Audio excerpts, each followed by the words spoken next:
Hey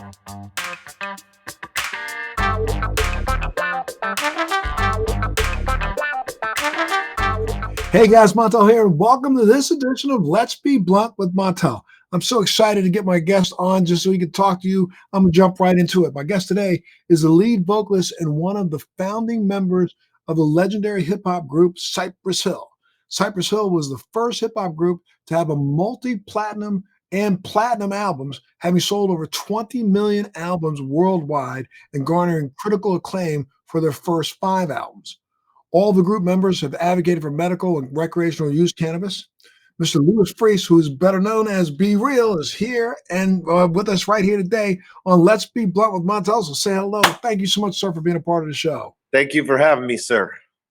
Absolutely. Look, before we delve into the cannabis talk, let's talk a little bit about your background in music. I mean, where'd you grow up? You know, when did you get involved in music? I was born and raised in Los Angeles, and I grew up on the Lower East Side.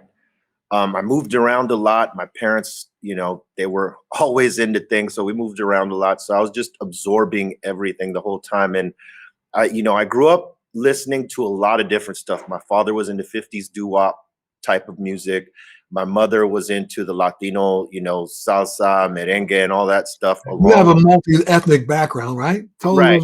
Yeah. My mother's Cuban, my father's Mexican.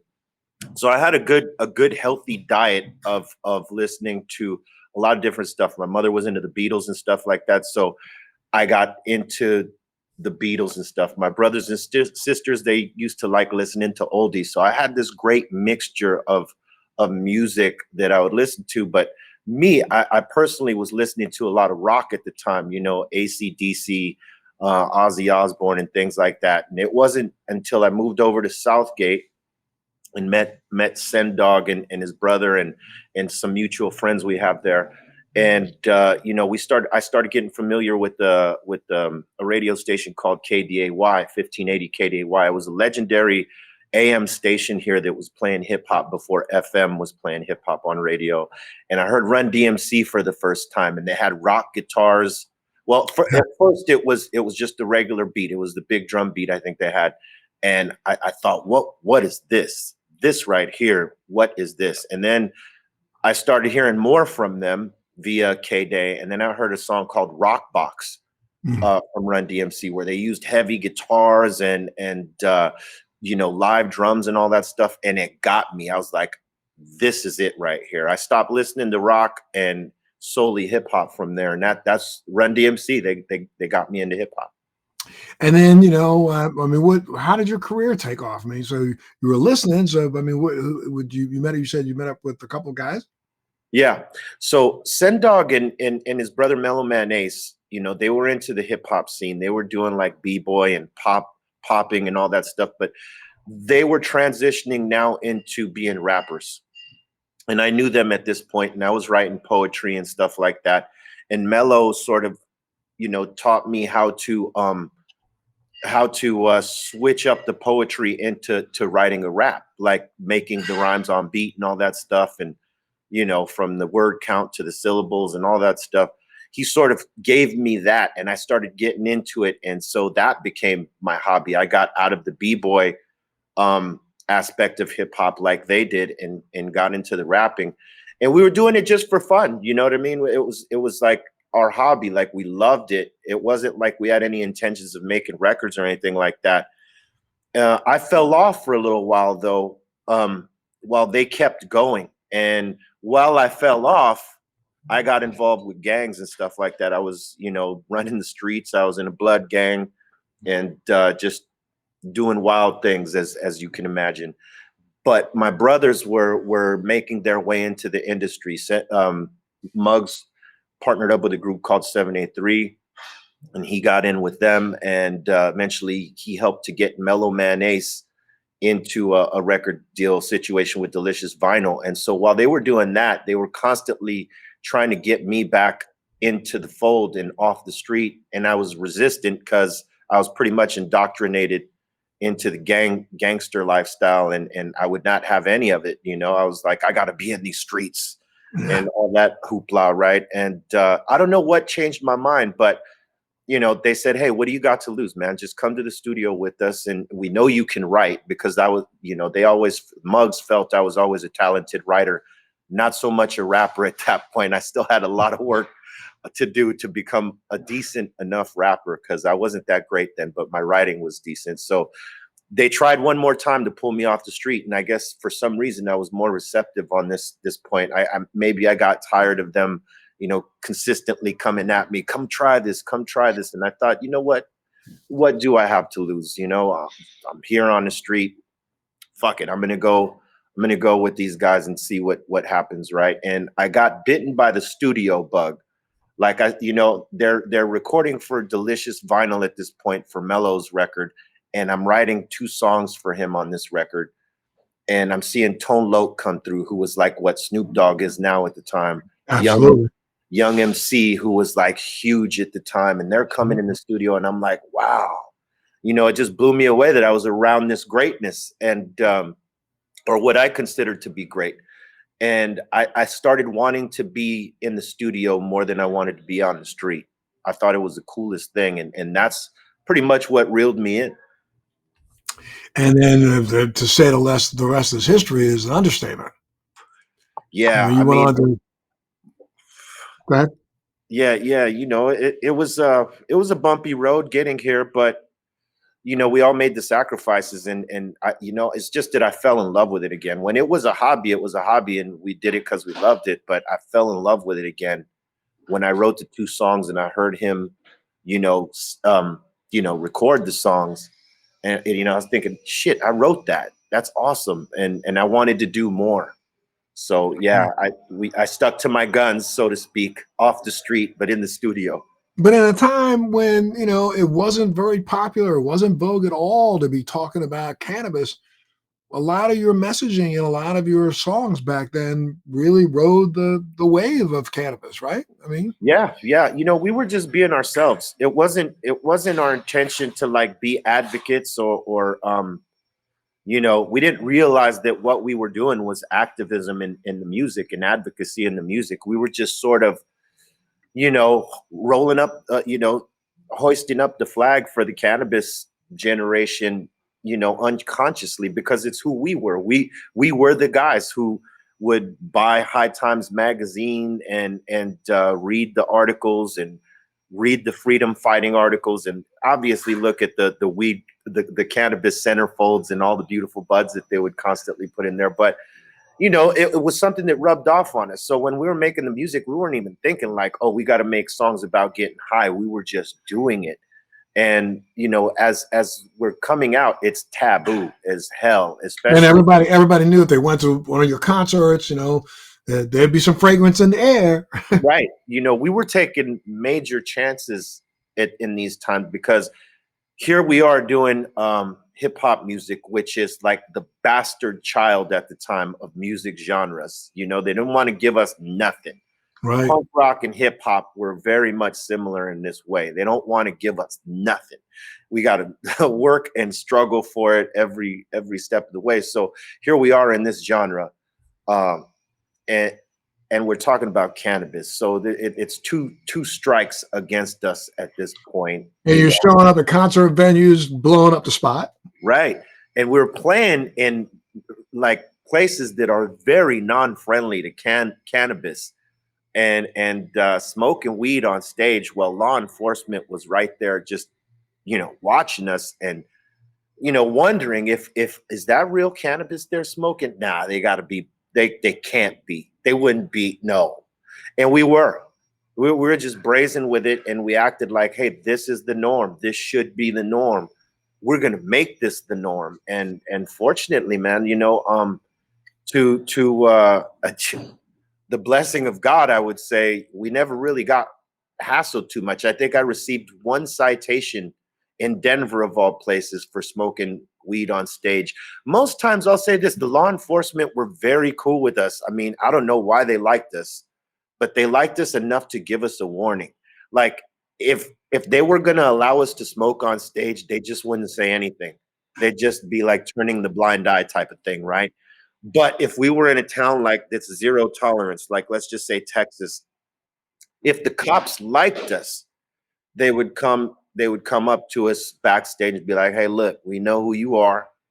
We know you like to blaze that weed on stage, but you know, we don't want to have to take you to jail, so don't blaze up tonight. You could do what you want. We want to have a good time. I know you want to have a good time. Don't blaze up. You say, okay, I got you, my brother. And whenever they would, like, I always looked at it like, man, that's awesome, because you know, if they really wanted to mess with us, right, and make They're us, busting you right in the dressing room. they could have just searched us right then and there, or allowed us to smoke on stage and then come get us and then search our bus and all that stuff and make a true example of us. But I felt like those guys had enough respect for us to warn us and to let us decide whether we were going to cross that line after, you know, them being respectful as they were to tell us, like, hey, we don't want to do it. We're fans of you. But if you do it, we're just doing our job. We have to take you to jail. And I always respected that. I never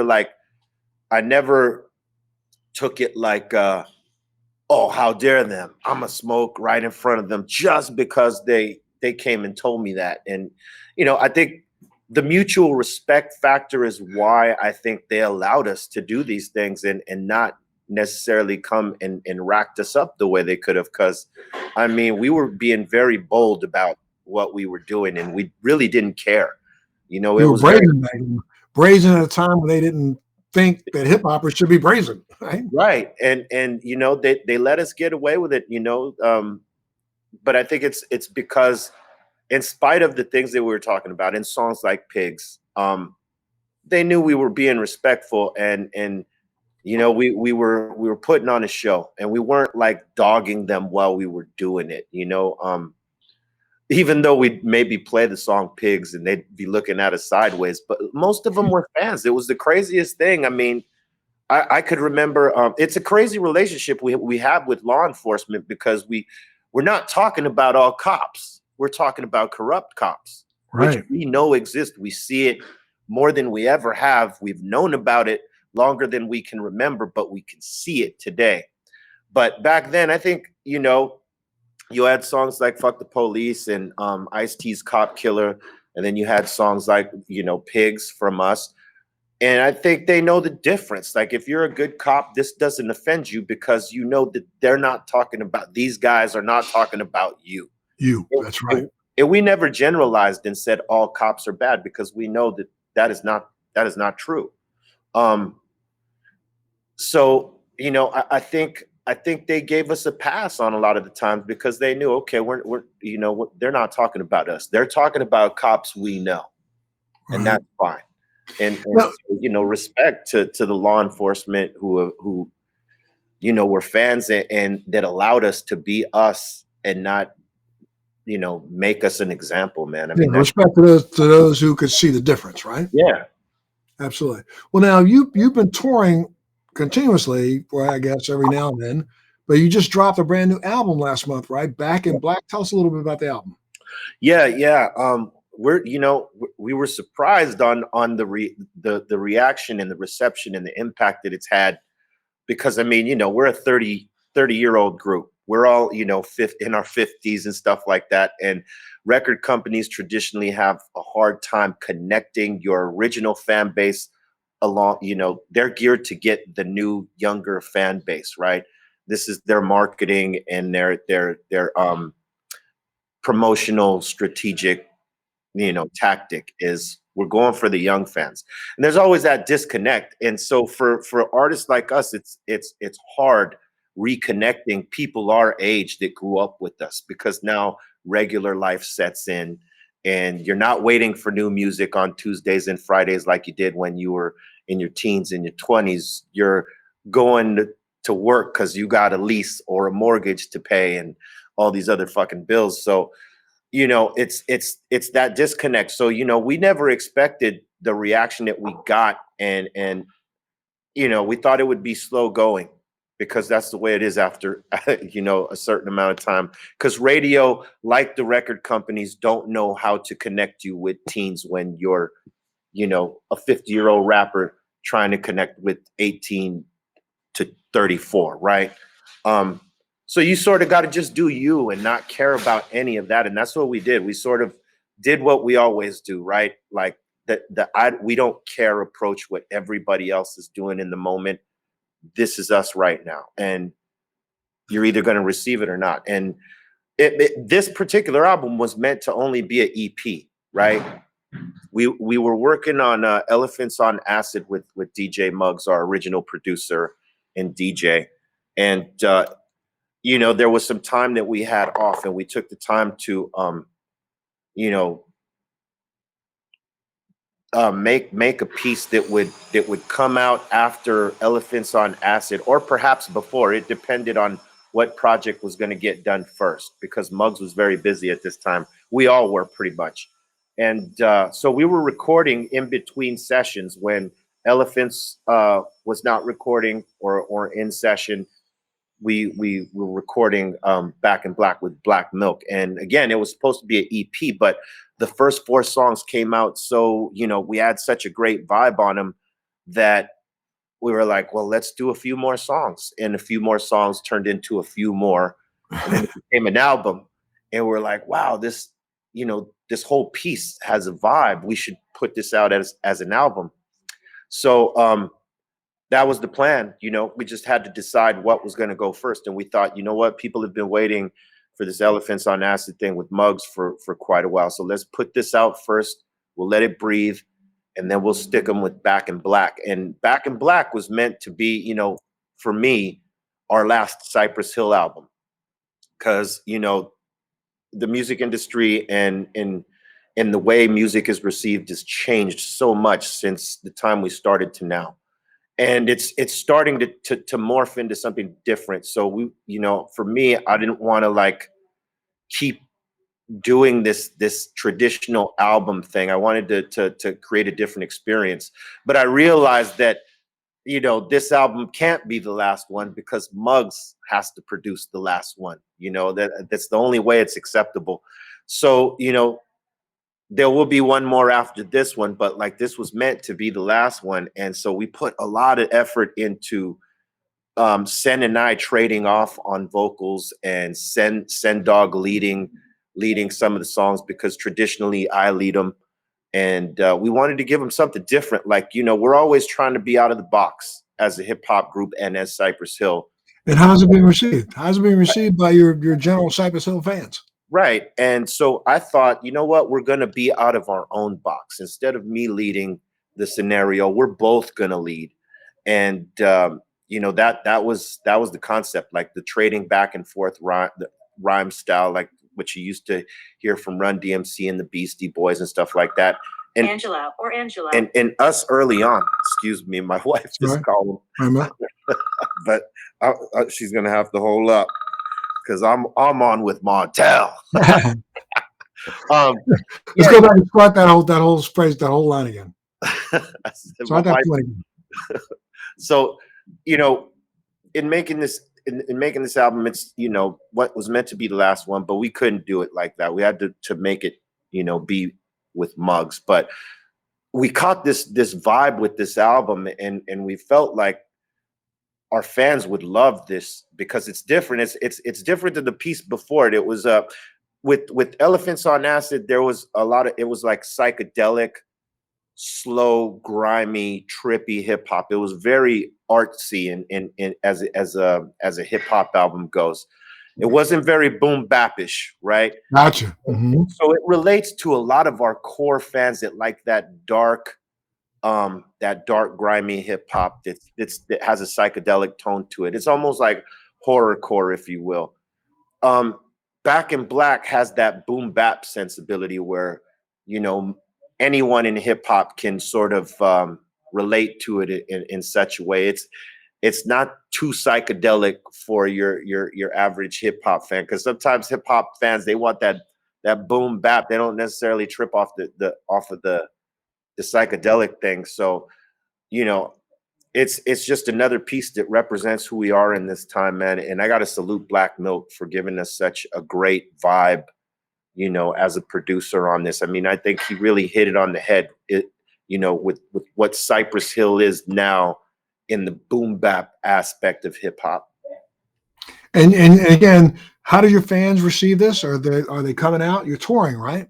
Oh yeah. We're about to start up a tour with Slipknot in mid-May, but we've been doing sporadic dates here and there. The shows have been, you know, great as they normally have been.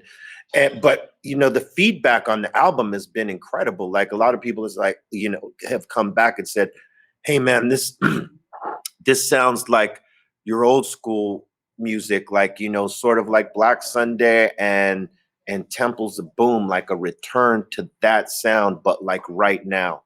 And you know, they've been stoked off of Send Dog's his contributions for this particular album, because he's done great on every album. You know, like that's my partner. You know, he sort of motivated me into this, right?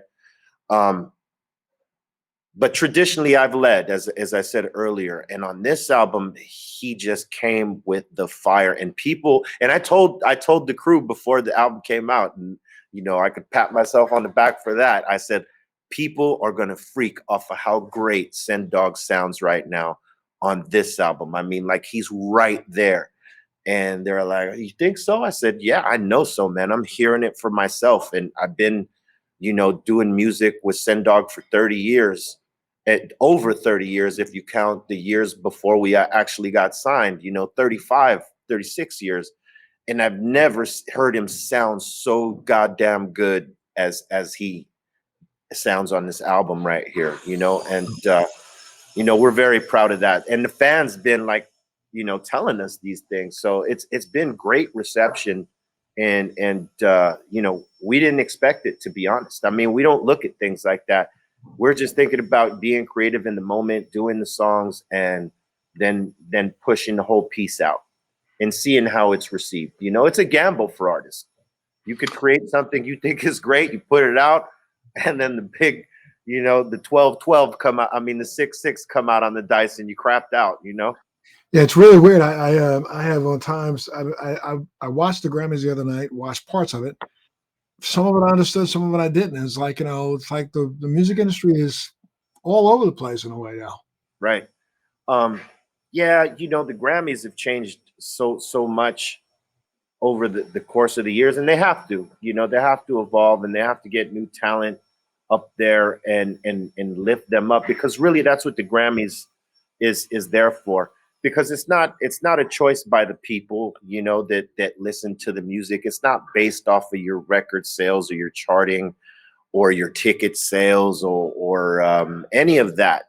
It's basically the industry's favorite, like whoever they want to lift. So if you and I are on the Grammy board, there's a board, there's several boards, right? And you know, one of them is the nominee committee, right? Like, so who's the list of people that we are going to honor with the Grammy this year? And then it's up to you and I to vote in our categories. You know, and we, you know, back in the day, you could only vote in your category. So if I came in as a Grammy member, board member or whatever, I would have to list myself as hip hop music, and I can only vote in that section. I can't vote for R&B. I can't vote for country. I can't vote for anything else. It's subject to your genre. And you know, I think that part has been kind of, you know, I don't know if they still do that, but that was always crap, because a lot of us listen to a lot of different genres of music, Sure. and we know them. You know And what I have mean? taste, yeah.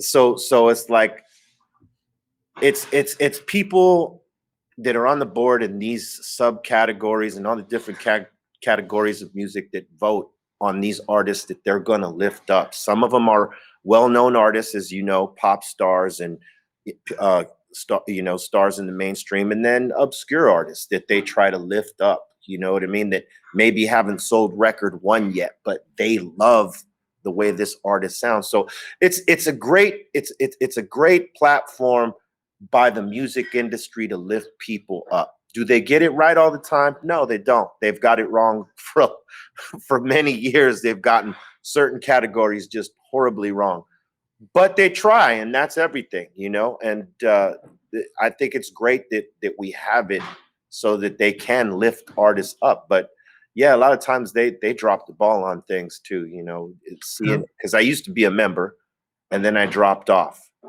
and then you know just seeing it all going down, and like I just sort of got disenchanted with watching the Grammys for a long time. I would not go because there was a time I would go, and then there was a time I'd watch, and then I stopped watching because I'd just be disgusted by what I was seeing. Great, some great performances, just presentation and the artists that they're lifting up, right? And after a while, you know, I got over that, and my wife loves watching the Grammys, so she got me back into watching them, and so I watched this year, and I thought it was cool. And congratulations to John Baptiste. I mean, he killed it, Crush it, and crush it. and Bruno Mars and my man Anderson Paak Yeah. swept. Yep. Congratulations to them, man. Yep. Absolutely. Well, look, let's change topics for a second. Let's take a little walk down memory lane. You know, I see you got a nice blunt there with you today, but let's talk. Let's go way back. What was your first experience with cannabis? So my first experience with cannabis, I was like, I had to be 13. I think I was 13. Um, I hung out with these group of friends that were like, they would be considered heshers now, right? They listened to metal. They had the long hair, the AC/DC shirts, the Rush shirts. I don't know if you remember, they used to rock them that baseball style with the cut off sleeve. Yeah, Um, yeah, that's who they were, right? Those were my friends I'd hang out with. I didn't dress like them. I dressed like a little gangster at the time, but I hung out with them and I listened to the same music. And there was one guy that we knew older than us that we would hang out with after school. We'd go to his crib after school and we'd hang out with him and listen to metal. And in the middle of you know us just hanging out there, you know, doing what young teens do, he would break out this green acrylic bong, and it was like about this big.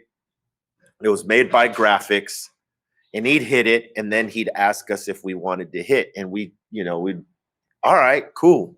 You know, we saw our older homie hitting it. We thought, oh, we got to be cool like him. Okay, let's hit it. And so that was my first experience. Like it was hitting that little green acrylic bong, and I'd go home after. You know, we'd all go home after. It would be at his apartment, so he's staying there. His parents weren't home. That's the only reason we were getting high in that apartment. Um, and then we'd all go home. I'd go home and I'd have the fucking munchies like you wouldn't believe. And my mother would consistently ask me every day, like, why are you so hungry when you get home? And I'm like, I don't know. You know, but my mother was a stoner, so I think she knew, you know, she was just sort of like letting me BS her. yeah. But 'Cause I think she knew she why I was was- an undercover stunner, huh? I Or think she she thought could she was. smell it on. I think she could smell it on me, and I think she knew he's coming home hungry every day. Well, you and the other members of Cypress Hill have been advocating for cannabis your entire career, long before it was vogue. And like, what's your take on where the cannabis industry is and how it's progressed and being accepted in the United States over the last 20 years? I think it's growing, and there's more acceptance and more understanding. Like thanks to you and folks like you that came in, right, and started educating people in a different way. Like people that didn't necessarily smoke cannabis or consume it in any way started jumping on our side because they started seeing things in terms of the medicinal research and the things that were happening positive for people that were using the CBDs in full spectrum and also smoking, and hearing the success stories of people coming back from, you know, life-threatening ailments, right? And it started to open up their minds, and people that didn't smoke cannabis started jumping on our side and helping educated others like them.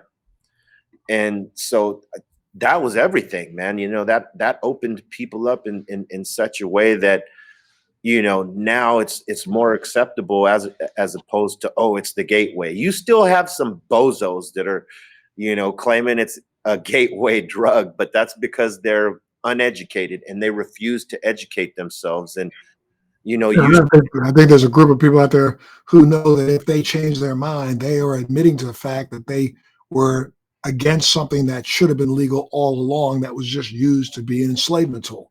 I think there's Absolutely. an embarrassment. I It's think that's an, the whole thing right now. Okay. absolutely. I mean, the fact that we got 18 states with either legal or Well, medicinal, we have 37 states in the 37 states. District of Columbia now. That's right. That's right. Correction, 37. Okay, The 37 fact states. that we got 37, um, that goes to show you the rate of this movement as it's growing.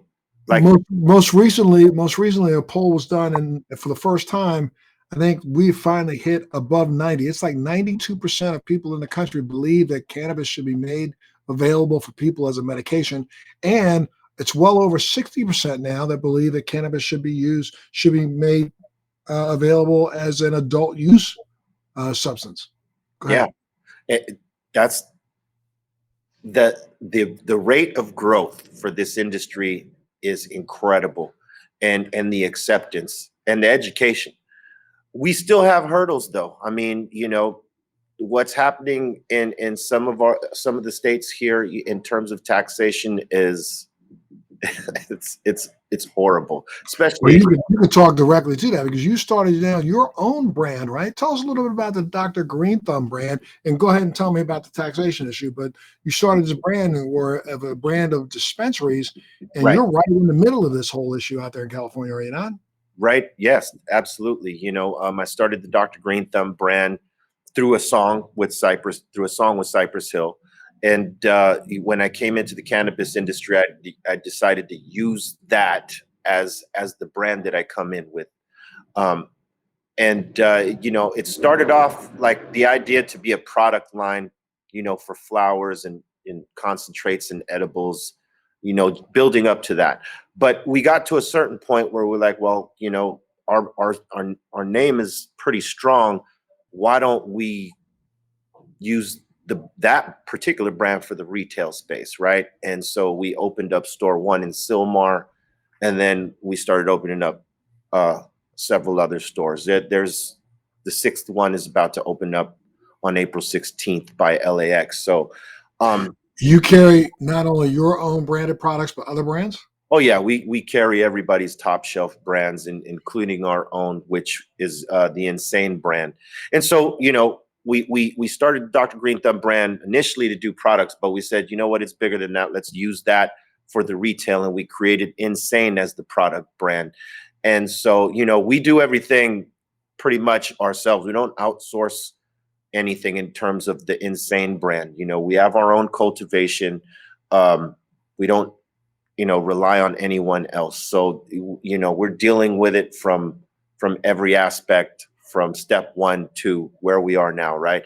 And Well, just, what I'm gonna have to do is I'm gonna have to I have my office reach out to you because I've had a brand in the marketplace for years now, and just relaunched my THC brand in Massachusetts, looking to get on the ground in California. So maybe I can come out there and work with you guys. oh yeah, absolutely. I got a very unique brand that's called Inspire by Montel. That's our THC brand, and Inspire is based on my now 20 years of kind of research and digging into the product myself, understanding the synergism between THC, CBD, and terpenes. And so I make formulations. I'm a formulator myself, so I make formulations that have a proprietary terpene profile, all hemp-based, cannabis-based, no food grade for any of my smokables. And that terpene profile is then added to a CBD THC combination of varied strengths so that I can elicit a response, or the patient can elicit a response that they want, able to titrate themselves. So maybe we ought to talk about that a little bit. That would be amazing. Absolutely. Absolutely. But now let's talk a little bit more though about Dr. Greenthumb. So is the business doing well? You've run into the same issues that a lot of other people Oh in the yeah. team have run into, especially in California with this heavy taxation. Oh yeah. Yeah, I mean, our shops do really well with traffic because of, consistent outreach on all of our platforms, making people aware that we exist, one, and that, the products that we carry, and then staying consistent with that, making sure that we have the best top shelf brands that we could have, and the best affordable brands that actually are really good that people would come in for. So we try to have something for everyone, but great quality in every level of it. So people have come to trust us with that. So we've done pretty well in terms of traffic for every shop. You know, like every business, sometimes you have your, you know, really busy times and sometimes it slows down. So, you know, we all have that. Every dispensary has that part. You didn't Um, run into did you run into any problems back there before the end of COVID where there was all these stores getting hit? no, no, you No, know, good. we actually maintained a steady flow of consumers coming through.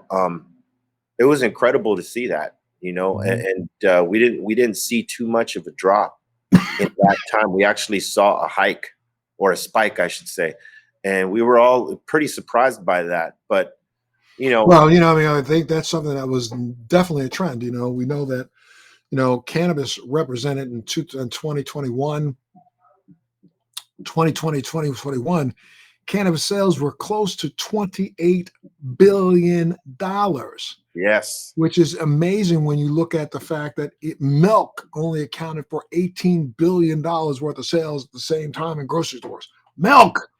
So, Jack, yeah, and I think the closest thing to cannabis was energy drinks. Of course, alcohol was above cannabis, but energy drinks only accounted for like 23, $24 billion worth of sales. So, the cannabis industry was definitely an essential industry during COVID, oh yeah, proving now that certain cannabinoids have the ability to block the COVID virus from even the spike proteins on the COVID virus from even entering our cells. you know, it was great that they put that on the news, and they gave people that information, because usually they're trying to suppress any positive information about cannabis. Well, believe me, they ain't slowing down on trying to suppress or trying to give out the wrong information. I recently read an article a couple of days ago that's trying to vilify cannabis, and I won't even go into what ways, but trying to vilify cannabis. Why? Because I think there is a certain group out there that understands that cannabis is here to stay. It Yes, ain't going nowhere. And so now they're upset because it's starting to bite into the lion's share of their bullshit products that they're selling to replace them. absolutely. That is 100% the facts right there. You know, Jack Herrera said it best, and he educated me about this industry and the politics of it. It's the number one cash crop, and they've suppressed that forever. And if you were to legalize cannabis in every state and allow it to sell in, the stores that are deemed as the retail space for cannabis, or however they put it out there, but if it was out there in every state and legal to buy over the counter and all that, done properly, I believe it would outsell alcohol.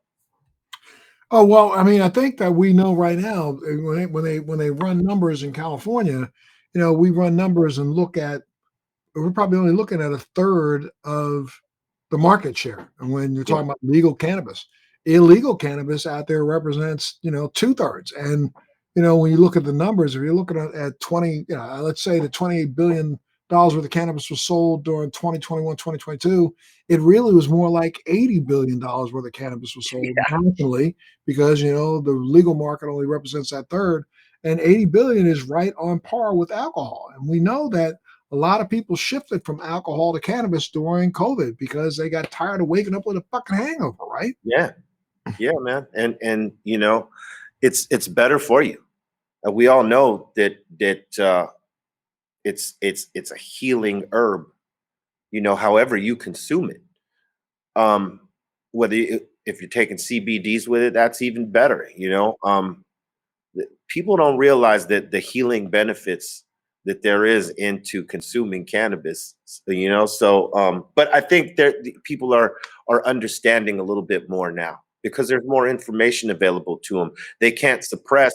I mean, via the news, they can suppress disinformation by not giving it to you, right? But being that we have the internet and people hunt for information in a different way than they used to, it's right there at our fingertips now. So you could learn about this and get educated, as opposed to fall for the same bullshit that some of these old school folks that are still in seats of power portray this as the gateway and this and all that. That's all bullshit propaganda.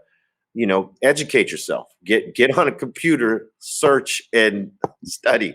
But I also think that's also part of what I consider the biggest problem in our industry still to today is the fact that we have an industry where, unfortunately, we don't concentrate enough on educating our consumers.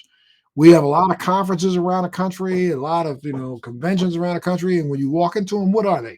They're nothing more than B2B conventions because you got a whole bunch of vendors trying to sell you some more shit to put in your dispensary rather than coming in with information to help drive more people to your dispensary. And you drive more people to your dispensary by giving them a base knowledge education so they want to know, they know what to come in and ask for. I You mean, hit it on the head. I'm so shocked that we as an industry haven't understood that as much. And I get it. We're not allowed to advertise in any state. I think that it's legal in, but education is different than advertising. And if we go about it and don't care whether or not this brand sells faster than your brand, but we sell the idea of what's in all brands, the rising tide lifts all boats. But unfortunately, we're so caught up still trying to put the next guy down and put the next guy down and see if we can make a buck more than them. The industry is so cutthroat that we are our greatest nemesis. That's yeah. I mean, you hit it right on the head. It even goes to so far as to, you see where the taxation here is in California, practically 40% for the consumer and the operator, right? And everybody complains about it. Oh, that's why we didn't want to legalize cannabis. They're in our pockets and this and that. But this is what had to happen. I mean, and a lot of people spoke to this, that this was going to happen. And, a lot of us think it's to flush out the mom and pop style businesses and the independent businesses without the funding that it takes to get through this business, right? Then you have all these regulations and the taxation that's happening right now. It makes it hard to exist in this industry. If you're trying to come in to this industry, you better have funding, right? So it makes it harder where it's at with this taxation to live in this competitive this competitive market, right?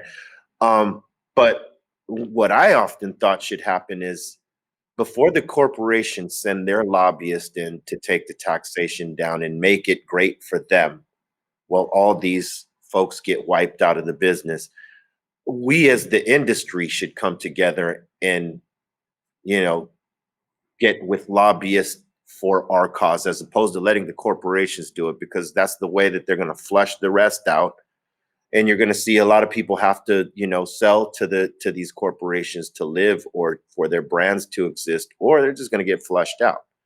And yeah, legacy markets having problems all over the country, and you've nailed it. It's because big businesses stepped in, and big businesses okay with kissing the butt of those legislators who passed the bills, so right. they give them extra taxes. They don't care, because as long as they have a bigger margin than you have, they feel as if they're going to win. Yeah.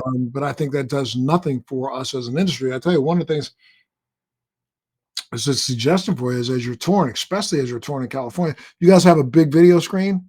Yeah. Yeah.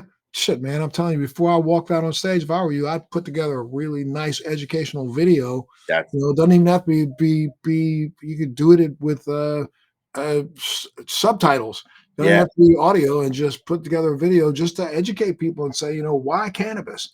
Put it on that screen. If it runs for 2 minutes while they're waiting for you to come out there to jazzed up, you educate the masses, man. That's more people coming into the stores. You know what? We're going to do that, Montel. You know what? You just gave me the jewel. We're definitely going to do that. Because I Because mean, I'm telling you, my brother, more businesses like more guys like you who are in the industry. That's what we should all be doing before you walk on that stage. There should be a video up there educating people, telling them that. Did you know that you have an endocannabinoid system? What is an endocannabinoid system? It is, as a mammal, you have a secondary sympathetic nervous system that was made to receive cannabinoids. You make them yourself without even smoking, without ever touching the plant. I can test you when you have endocannabinoids circulating through your body. There are particular cells in your brain and in your organs that are made to receive and be, antagonized by plant-based cannabis. That's why we gravitate to it. We and every mammal on the planet. Just put that up there alone and oh show, yeah, that's how close you are to nature. That's what you are. This is what you were born for genetically. You do that to your audience and then saying, and let's talk about the fact that this country wasn't built on tobacco and cotton. This country was built on hemp. All your forefathers smoked it. yeah. All your forefathers grew it. It was against the law back in 1957, I'm sorry, 1557, 58, and 1600. It was against the law to not grow hemp. You know, So, yeah, brother. that's the thing. A lot of people don't know that because they haven't educated themselves. I mean, Right. like if people just looked up the book called "The Emperor Wears No Clothes" by Jack Yes. Ware, that's basically the foundation of what you need to know the potential of cannabis and why they've suppressed it for so many years. And If you don't want to read that length of a book, I got one sitting right here on the shelf right next to me, which is from Normal, just put out their book, which is Clinical Applications for Cannabis and Cannabinoids. That should be at brother. Put it in your dispensary. Let people, buy a copy of it, take it with them because it sits right there. It'll tell them about 40 different maladies that cannabis has been proven to work for. Most people don't know that. You always hear from these politicians, well, when they do a little bit more research and they do some more scientific studies, I feel like reaching across the table smacking the shit out of them when they say that. Because in the last 10 years, there has been 35,000 peer-reviewed published documents on cannabis. In the last year alone, 3,500 of them. That's more research that's been done on cannabis in the last 10 years than any other drug in the marketplace. There's 10 times as much research done on cannabis than there is on alcohol. Yeah. It's crazy when they sit there and get on camera and just straight lie to people. Correct. And serve us or serve people that don't know the bullshit information. And some of them, like sheep, just fall to that and accept that instead of going out and doing their own research. And that's the thing I would say to anyone, hear what you hear from media outlets and all this shit about cannabis, but go do your own research because that's how you're really going to find out, and look for credible sources because, there's still big industries and corporations that are threatened by cannabis, and they'll slow the progress down as much as they can until they can get a foothold in the industry themselves. I've often said the second that Donald Trump figures out how to get Uday and Qusay and his two sons, boom, cannabis will get legalized. So look, brother, I mean, you're doing okay, right? In the industry as an entrepreneur, right? Yeah. And so with all your success, I mean, what do you think needs to happen? What else needs to happen in the industry to make us move forward a little bit better? Well, we need a push for legalization, across the nation, right? That there needs to be that push, but more than anything, we still got to keep educating each other and teaching other people about what this actually is and the potential on the economics, the medicinal, and even the spiritual, all that. Is that what you do through your Dr. Greenthumb show? Tell me a little bit about that. Yeah, we just try to have fun on the Dr. Greenthumb show, give random conversations amongst me and other artists and my co-hosts here. Sometimes it's educational, and sometimes it's about absolutely nothing, and we're just having a good time with each other, consuming cannabis, and try to entertain people and you know, take them out of that stress space, because we all know stress is a killer. So we're not trying to like um what you see and hear what the news is doing every day, and is they're constantly pumping fear into you, and fear for some that buy into that shit leads to stress, right? And you're afraid to live life because you're in fear that the minute you step out the door you're going to be encountering this or that.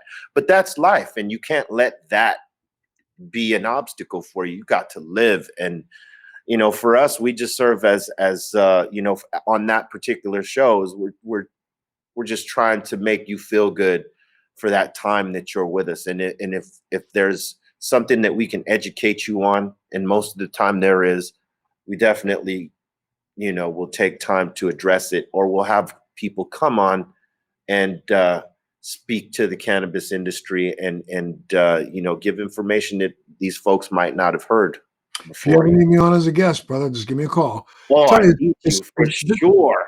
The Dr. Greenthumb show is on your Be Real TV, or is that two separate things?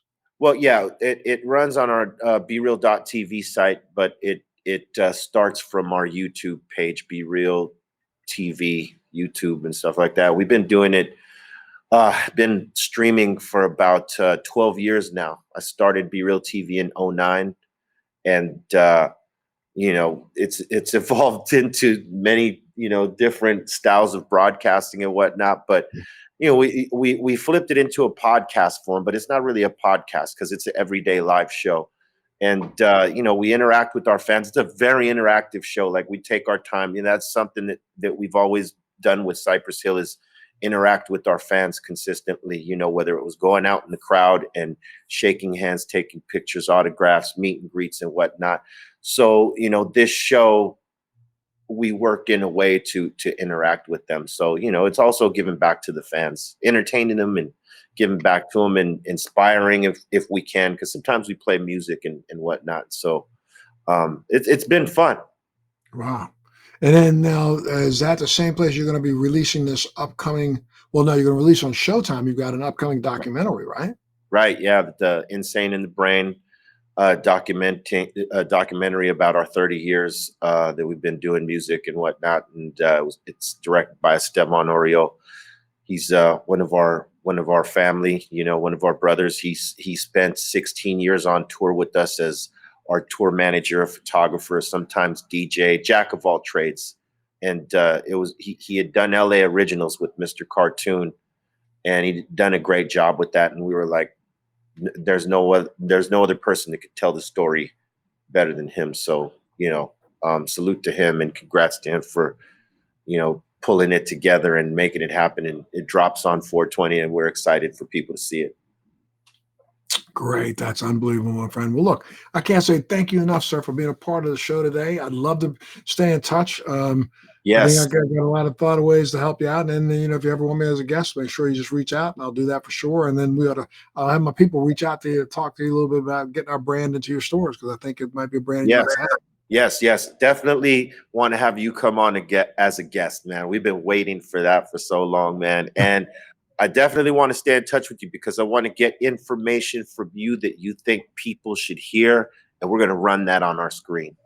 Absolutely, my brother. I'd love to help you. I'll give you some input for that for sure. You take care of yourself. Be real. The album out now is called what? The other what is it? It's Back in Black. Back in Black. Back in Black, coming to a city near you soon. That's right. If people wanted to get information, where would they go? Is there a website? Give me a website. Yeah, they can go to cypresshill.com or check in with us on the Dr. Greenthumb show Monday through Friday live on YouTube, Pacific Standard Time. So we're constantly pumping out tour dates and everything. We cover it well. There you go. All right. Well, make sure you do that. Reach out and get as much information as you can. Make sure you make this tour, sir. Thank you so much again. I really respect you, and I lots of props to you. And I'm glad you're kicking it as hard as you are these days. Hey, thank you very much. The respect is definitely mutual, man. I got much love for you and what you're doing, and we definitely got to connect. Absolutely. Well, you heard it here, so make sure you tune into the next edition of Let's Be Blunt with Montel. Thanks for joining me on Let's Be Blunt with Montel. Please make sure you're subscribed and hit the bell to be notified when new episodes post each week.